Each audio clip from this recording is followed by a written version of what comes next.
Oi, oi, oi, everyone. Welcome back to another video. Today, we are going to be taking a deep dive look at the new and improved Father Campbell's Chapel.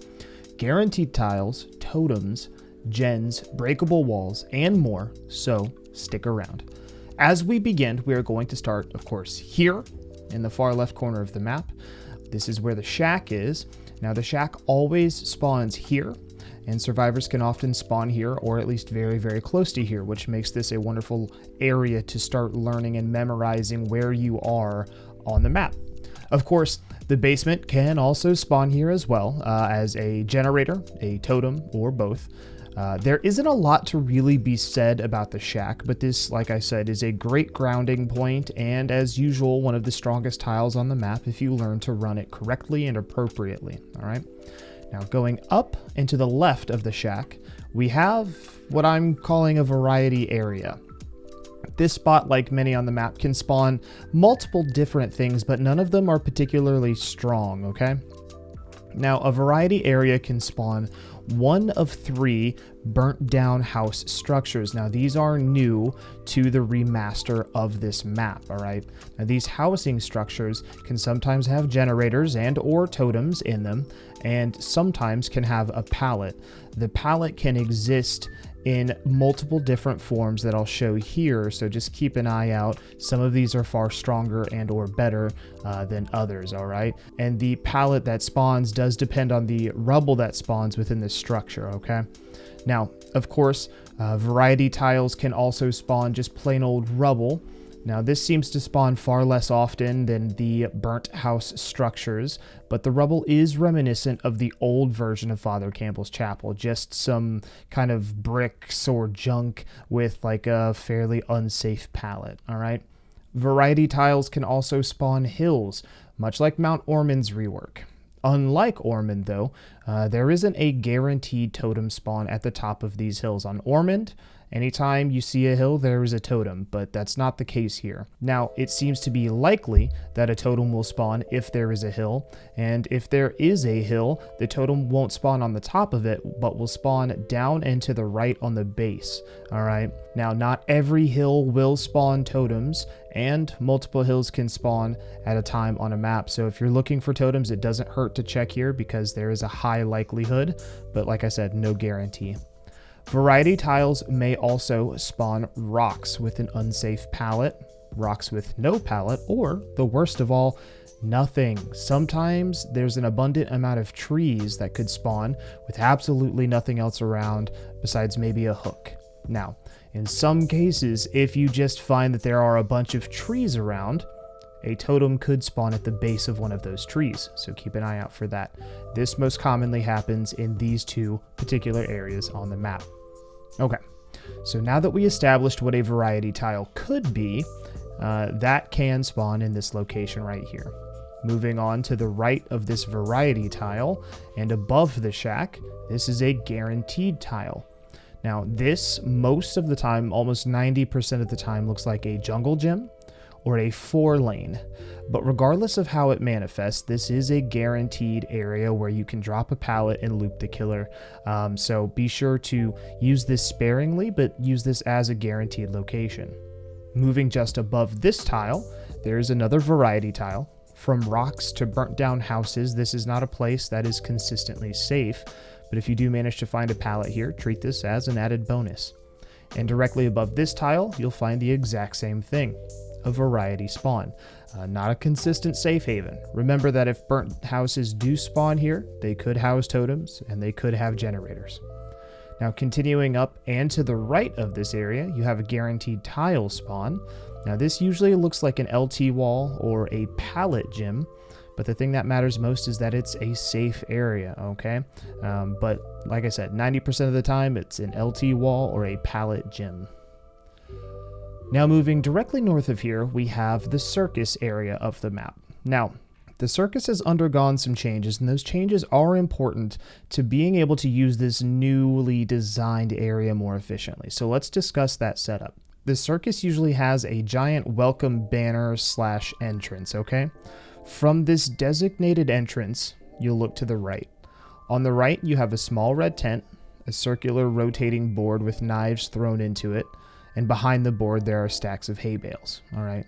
Now a pallet can spawn behind this red tent on the side, and in some cases, a generator could spawn here as well.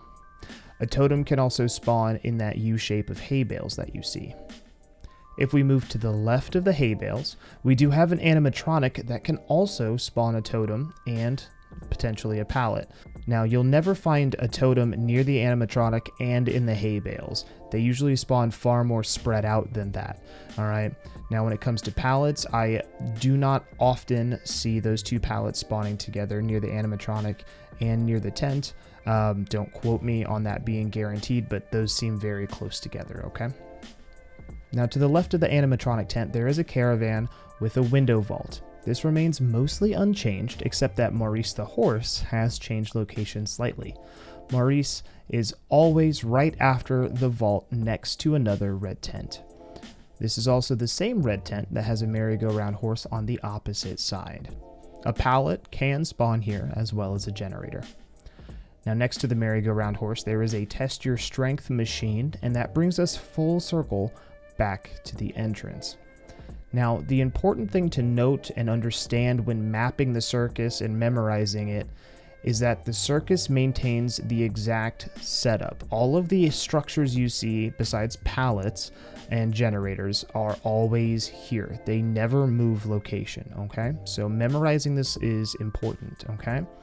Because what happens to the circus is that it rotates. Depending on where the entrance spawns, that is the orientation that everything else spawns, okay? Sometimes the entrance is facing towards the chapel, sometimes it's facing toward the walls, but no matter what or where the entrance is, everything that you see spawns in that exact shape.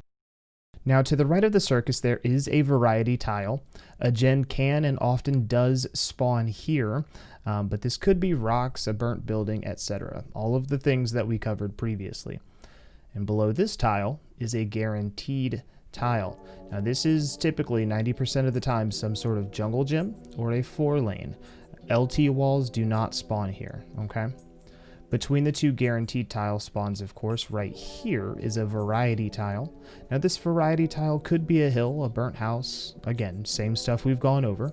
Gens and pallets can spawn in said burnt house if a burnt house is here. And of course, totems can spawn near the base of any hill that may spawn here. So keep that in mind, all right? As we move down the right-hand side of the map, we have yet another variety tile. Rocks, burnt down houses, etc. Below this tile is a guaranteed tile spawn. Now, this often looks like an LT wall or a pallet gym. Regular jungle gyms aren't really known to spawn here. To the lower left side of this is another guaranteed tile. This again manifests as usually a pallet gym or an LT wall more often than not, and is still considered a safe area that you should run multiple times or get used to learning to run to make the most of it. To the left of this tile is another variety area, and below that is a variety area as well. And that leads us back to the shack. Now, let's go ahead and talk about the chapel itself. Let's start from the windows under the stairs. Now, this usually looks like a pallet, a window, and a door. Now, breakable doors have been added to the map, and breakable doors could spawn here, or it could spawn on this side. Now, if a breakable wall does spawn here, this seems to influence window setups on the map. If these spawn, then it seems that 3 windows spawn downstairs that can be linked together.